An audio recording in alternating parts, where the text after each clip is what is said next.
Welcome to IPL news. ഇന്നലെ ഈഡൻ ഗാർഡൻസിൽ നടന്ന കൊൽക്കത്ത ലക്നോ മത്സരം സിക്സറുകളുടെ നിലയ്ക്കാത്ത പേമാരികളായിരുന്നു ആരാധകർ കണ്ടത്. ആദ്യം ബാറ്റ് ചെയ്ത ലക്നോ അടിച്ചുകൂട്ടിയത് 238 റൺസാണ്.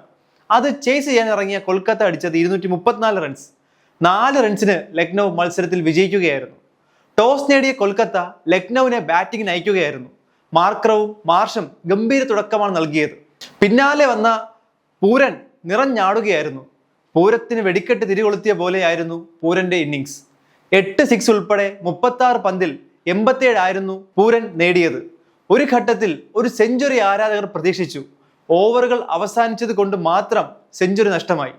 അങ്ങനെ ലക്നൗ തന്റെ ഇന്നിങ്സ് അവസാനിക്കുമ്പോൾ IPL-ലെ രണ്ടാമത്തെ ബിഗ് ടോട്ടൽ അവർ നേടി 238 റൺസ്.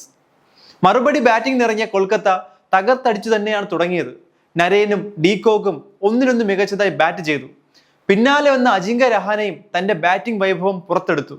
ആ ചെറിയ മനുഷ്യൻ അടിച്ചുകൂട്ടിയത് വലിയ വലിയ സിക്സറുകളാണ്. വെങ്കടേഷ് അയ്യർ അപാര വെടിക്കെട്ടിൽ ബാറ്റ് വീശി. ഇവർ ഒരുമിച്ചൊരു പാർട്ണർഷിപ്പ് കൊൽക്കത്തയ്ക്ക് വിജയം നേടിക്കൊടുക്കുമെന്ന് ആരാധകർ പ്രതീക്ഷിച്ചു.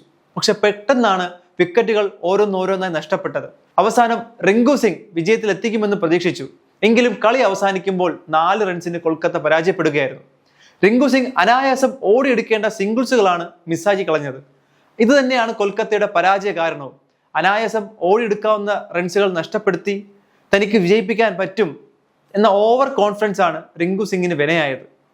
ഈ സിംഗിൾസുകൾ ഓടിയെടുത്തിരുന്നുവെങ്കിൽ തീർച്ചയായും കൊൽക്കത്ത വിജയിക്കുമായിരുന്നു, അല്ലെങ്കിൽ ഒരു സമനിലയെങ്കിലും സംഭവിക്കുമായിരുന്നു. 87 റൺസ് നേടിയ നിക്കോളസ് പൂരനാണ് പ്ലെയർ ഓഫ് ദി മാച്ചായി തിരഞ്ഞെടുക്കപ്പെട്ടത്. ഇനി രണ്ടാമത്തെ മത്സരത്തിലേക്ക് വരികയാണെങ്കിൽ, ചെന്നൈ പഞ്ചാബ് മത്സരത്തിലേക്ക് വരികയാണെങ്കിൽ, ടോസ് നേടിയ പഞ്ചാബ് ബാറ്റിംഗ് തിരഞ്ഞെടുക്കുകയായിരുന്നു. എല്ലാ സീസണിലും ഓരോ പുത്തൻ താരോദയങ്ങൾ IPL ഉണ്ടാവാറുണ്ട്. ഇന്നലെ പഞ്ചാബിൽ ഇന്ത്യൻ ക്രിക്കറ്റിൽ ഒരു പുത്തൻ താരോദയം ഉണ്ടായിരിക്കുന്നു, പ്രിയനേഷ് ആര്യ. ഈ ഇടങ്കയ്യൻ ബാറ്റ്സ്മാന്റെ ബാറ്റിംഗ് മികവിൽ ചെന്നൈ ബോളർമാർ നിലം പരിശാവുകയായിരുന്നു. മറുഭാഗത്ത് ഓരോ വിക്കറ്റുകൾ വീഴുമ്പോഴും പ്രിയനേഷ് അതൊന്നും കൂസാതെ തകർത്തടിച്ചുകൊണ്ടേയിരുന്നു. വെറും 24 വയസ്സുള്ള ചെറുപ്പക്കാരൻ. ഡൽഹി പ്രീമിയർ ലീഗിൽ കളിച്ച പരിചയമാണ് പഞ്ചാബ് ജേഴ്സിയിൽ പ്രിയനേഷ് ആര്യനെ എത്തിച്ചത്. ഇതിനു മുമ്പുള്ള പഞ്ചാബിന്റെ മാച്ചുകളിലും മികച്ച പ്രകടനമായിരുന്നു പ്രിയനേഷ് കാഴ്ചവെച്ചത്. ഈ IPL തുടക്കക്കാരൻ IPL-ൽ തന്നെ ഫാസ്റ്റസ്റ്റ് സെഞ്ചുറിയാണ് അടിച്ചുകൂട്ടിയത്. പഞ്ചാബ് നിരയിൽ ഒടുവിൽ വന്ന ശശാങ്ക് സിംഗും മാർക്കോ ജാൻസനും തകർത്തടിച്ചതോടുകൂടി പഞ്ചാബ് ടോട്ടൽ 219 അവസാനിച്ചു. മറുപടി ബാറ്റിംഗ് ഇറങ്ങിയ ചെന്നൈ രച്ചിൻ രവീന്ദ്രയുടെയും കോൺവേയുടെയും ബാറ്റിംഗ് മികവിൽ തുടക്കത്തിലെ സ്കോർ കയറ്റി.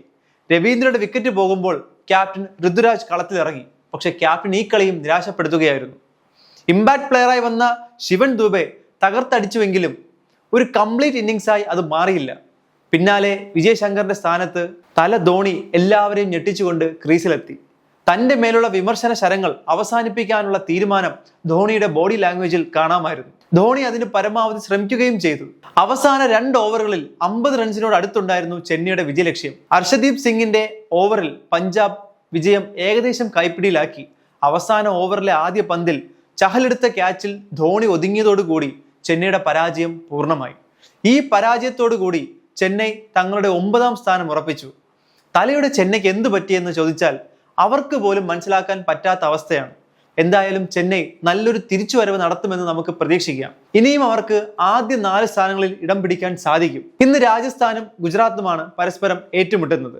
പോയിന്റ് ടേബിളിൽ 2ാം സ്ഥാനത്താണ് ഗുജറാത്ത് ഉള്ളത്. അവർ മിന്നും ഫോമിലുമാണ്. രാജസ്ഥാൻ ആണെങ്കിൽ 7ാം സ്ഥാനത്ത്. സഞ്ജുവിന്റെ ക്യാപ്റ്റൻ മികവ് ഇന്ന് നമുക്ക് കാണാൻ സാധിക്കുമോ? രാജസ്ഥാന് വിജയ വഴി തുടരാൻ സാധിക്കുമോ? എന്താണ് നിങ്ങളുടെ പ്രഡിക്ഷൻ? കമന്റിലൂടെ അറിയിക്കൂ.